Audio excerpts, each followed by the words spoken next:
दफ्तर नहीं जाना चाहते। लेखिका है आकेनो कायरुको। आकेनो कायरुको अपनी कामकाजी जिंदगी के अनुभवों से अपनी रचनाओं में नए रंग भर देते हैं। कोविड-19 वैश्विक महामारी ने जापान में भी दफ्तर आने की बजाय घर से काम करने के चलन की पृष्ठभूमि में इस कहानी के अधेड़ नायक के आचार व्यवहार का चित्रण है। हिंदी रूपांतरण और स्वर अखिल मित्तल का है।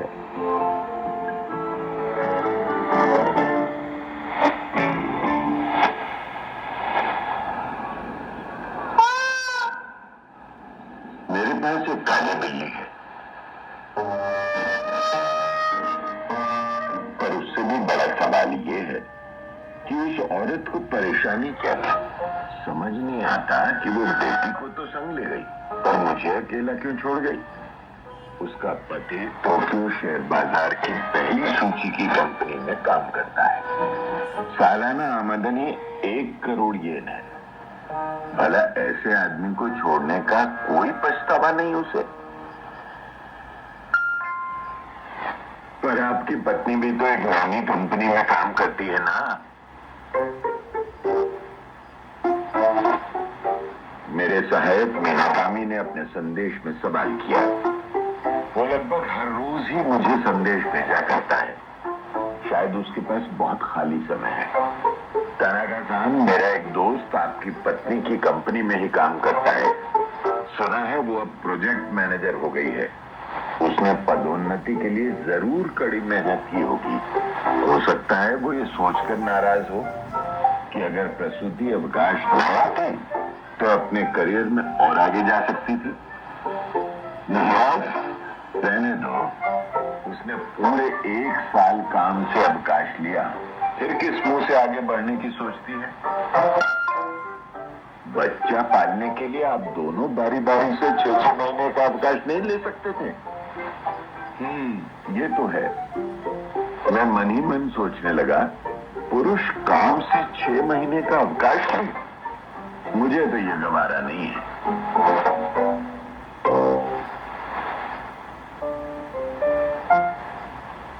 शायद आपकी पत्नी की कंपनी संतान पालन अवकाश और परिवार देखभाल अवकाश को नौकरी में अंतराल मान लेती है। यूका के दौर में विभिन्न क्षेत्रों के अनुभवी लोगों को कंपनी के नौसिखिए कर्मचारियों की तुलना में अधिक महत्व दिया जाता है। सब बकवास है। अब ये भूखा क्या है? खैर, बाद में टीम में से किसी से इसका मतलब पूछूंगा। जो भी हो, मेरे बिना टीम का काम नहीं चल सकता।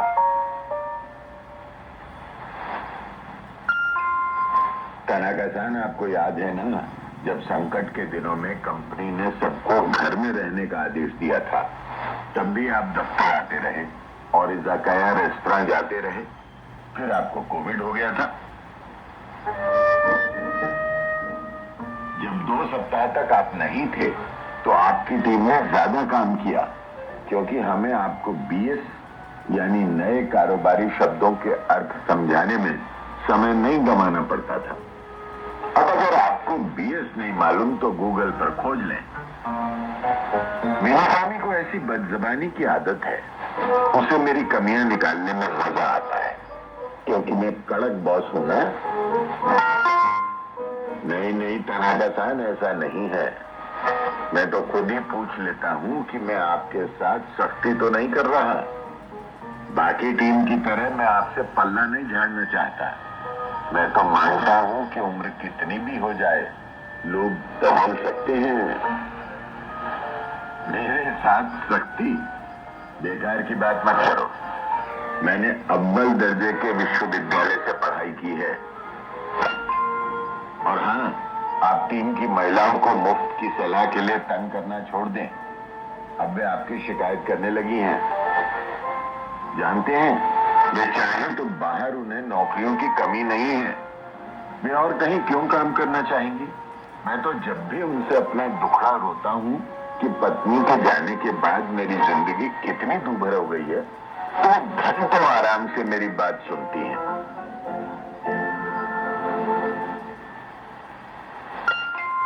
जो भी हो, अब तो आपके पास एक बिल्ली है ना, अच्छा है, क्योंकि तानाका-सान अब तक तो आपने किसी और की परवाह की नहीं। बिल्ली की देखभाल करके ही शायद अपने अलावा किसी और की परवाह करना सीख लें। अब अपने मन मुताबिक दुनिया का इस्तेमाल करना छोड़ दें तो बेहतर होगा। तब शायद जिंदगी में इतना अकेलापन नहीं रहेगा। मीनाकामी नहीं जानता कि वो क्या कह रहा है।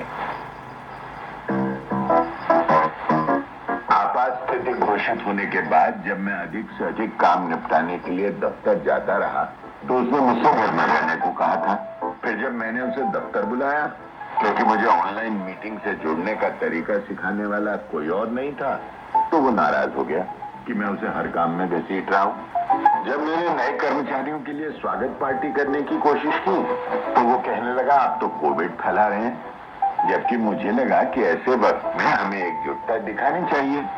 उसने कहा था आप अपने जीवन का खालीपन भरने के लिए कुछ भी करेंगे।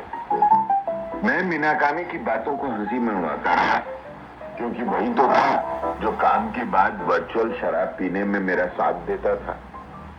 वो जब बेखट के घर से बाहर निकलने लगे तो हम दोनों चिकन की सीख याकीतोरी खाने एक रेस्तरां में भी गए थे। बड़ा मजा आया था, पर शायद मैं बड़ा अधिकारी होने के बावजूद कुछ ज्यादा ही नरमी से पेश आता था। अब उसकी जबान कुछ ज्यादा ही चलने लगी थी। अब तो वो बेअदबी से कहने लगा था तानाका-सान आप अपनी जिंदगी में लोगों से प्यार नहीं करते, इसलिए कोई आपसे प्यार नहीं करता। पर वो गलत था। मैं अपनी पत्नी से प्यार करता था। मैंने उसे अपने पति की दफ्तर की कमीज इस्त्री करना तक सिखाया था। मैंने अपने सहायक कर्मचारियों को भी बताया कि मुझे उनकी परवाह है। मैंने उन्हें सिखाया कि जी हुजूरी करने से बहुत कुछ सीखा जा सकता है। मैंने उन्हें सम्मानित कर्मचारी बनाने के लिए जी तोड़ मेहनत की। फिर भी वे बेतुके काम करते रहे। मेरी सलाह, मेरे स्नेह सबकी अनदेखी करते रहे।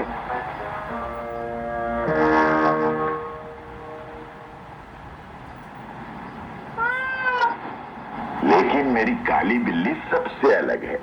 वो मेरा सारा प्यार बिना किसी नखरे के स्वीकार करती है। उसे जब भूख लगती है तो मासूमियत से म्याऊं करती है। प्यास लगने पर प्यार से पुकारती है। अगर मैं अनदेखा करता हूँ तो अपने गालों से मुझे सहलाती है। मैं उसे उठाकर गोदी में बैठा सकता हूँ। मैं जो चाहूं करने देती है। वो सबसे अच्छा जीव है। मैंने भूल की जो किसी और इंसान के संग रहने का फैसला किया। अब मुझे पत्नी की जरूरत नहीं है। मेरी देखभाल करने के लिए मेरे पास एलेक्सा है, मेरी वर्चुअल सहायक। मैंने बिल्ली के कटोरे में खाने के दाने डालते हुए पूछा मौसम कैसा है? एलेक्सा ने सीधा जवाब दिया आज मौसम का मिजाज गड़बड़ है, किसी भी पल मौसम बदल सकता है, तैयार रहें। मेरा अगला सवाल था वो का क्या है? उसने जवाब दिया ऐसे हालात जब ये कहना मुश्किल हो कि कल क्या होगा। पर जब मैं उससे ऐसे सवाल करता हूँ कि तुम्हारा कोई बॉयफ्रेंड है क्या, या तुमने कितने लोगों को डेट किया है, तो वो जवाब नहीं देती। वो कितनी सीधी है ना। अचानक मुझे एहसास हुआ कि मेरी काली बिल्ली मुझे घूर रही है। मैंने पूछा क्या हुआ, तो वो म्याऊं म्याऊं करने लगी। तुम्हें एलेक्सा से जलन हो रही है? अरे नहीं रे, केवल तुम ही तो हो जो मुझे प्यार करती हो। मैंने उसे पुचकारा। वो मुझे घूरे जा रही थी पर कुछ बोली नहीं। मुझे मीनाकामी का एक और संदेश मिला। तानाका-सान पिछले महीने से कंपनी हमें सप्ताह में एक दिन दफ्तर आने को कह रही है। शायद वो कुछ दिन घर से और कुछ दिन दफ्तर से काम कराना चाहते हैं। आपने एचआर की मेल तो देखी है ना? क्या हुआ?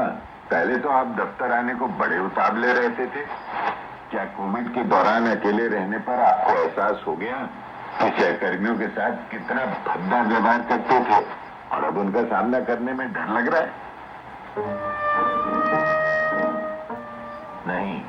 बल्कि अपने सहकर्मियों पर से मेरा भरोसा उठ गया है। एआई कहीं ज्यादा मददगार है। ओहो, कहना तो नहीं चाहता था, पर लेखा विभाग को पता लग गया है कि आप खर्चे बढ़ा चढ़ाकर दिखाते रहे हैं। शायद उनके एआई सॉफ्टवेयर ने ये गड़बड़ी पकड़ी है। क्या? एआई कमाल की चीज है ना। कंपनी के बड़े अधिकारियों के घोटाले भी पकड़ लेती है। उसे किसी का पक्ष लेने की जरूरत महसूस नहीं होती। ये वो कर दिखाती है जो इंसानी सहायक नहीं कर पाते। एआई ने मुझे धोखा दिया। मीनाकामी ने आगे लिखा था, आपने सिंगुलैरिटी के बारे में सुना है? कहते हैं 2045 तक एआई इंसानों को पीछे छोड़ देगी। तनाका-सान, आप एलेक्सा का यौन उत्पीड़न तो नहीं कर रहे ना? आपको ये सब बंद करना होगा। समाज पर जब एआई का नियंत्रण हो जाएगा तो वो आपको जहरीला इंसान मानकर निकाल बात करेगी। बहुत हो गया, मैं कल ही एलेक्सा से छुटकारा पाऊंगा। पर मेरी काली बिल्ली अलग है, वही मुझे प्यार करती है। मीनाकामी ने चुटकी ली। शायद बिल्ली इंसान से ज्यादा समझदार होती है। मैंने पलटकर अपनी काली बिल्ली को देखा। उसकी सलेटी आंखें मुझ पर टिकी हुई थी।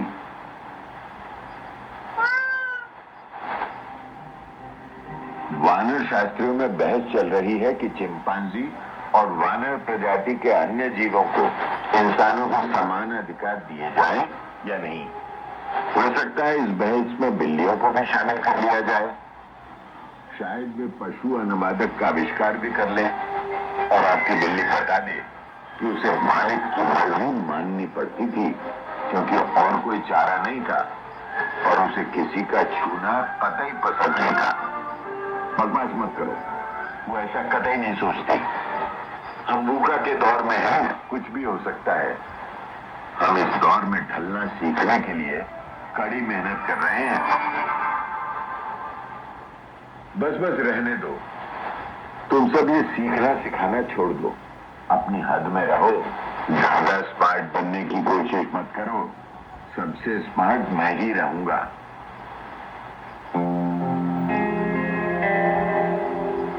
मेरे चेहरे पर गर्म सा पानी पड़ने लगा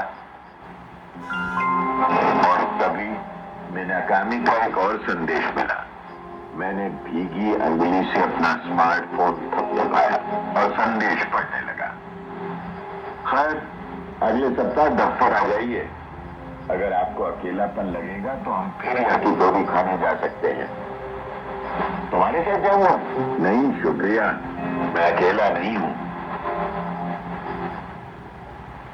मैंने एलेक्सा से एसी चालू करने को कहा, पर ये क्या? उसकी तो लाल बत्ती चमकने लगी। क्या एआई की बगावत शुरू हो चुकी है? गुस्से में मैं उसके पास गया और पूरी ताकत से मुक्का मार दिया। लाल बत्ती बंद हो गई। 70 और 80 के दशक में अपनी बात मनवाने का ये कारगर तरीका था, फिर चाहे वो इंसान हो, मशीन या पशु।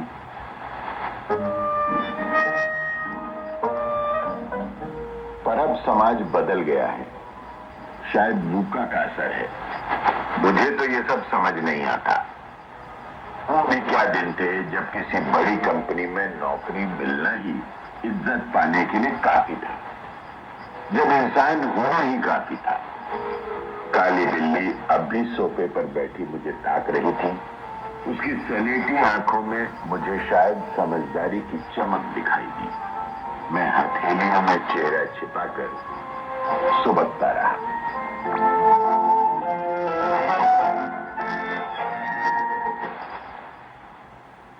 साहित्य सरिता में अभी आप आकेनो कायरुको की लिखी कहानी सुन रहे थे।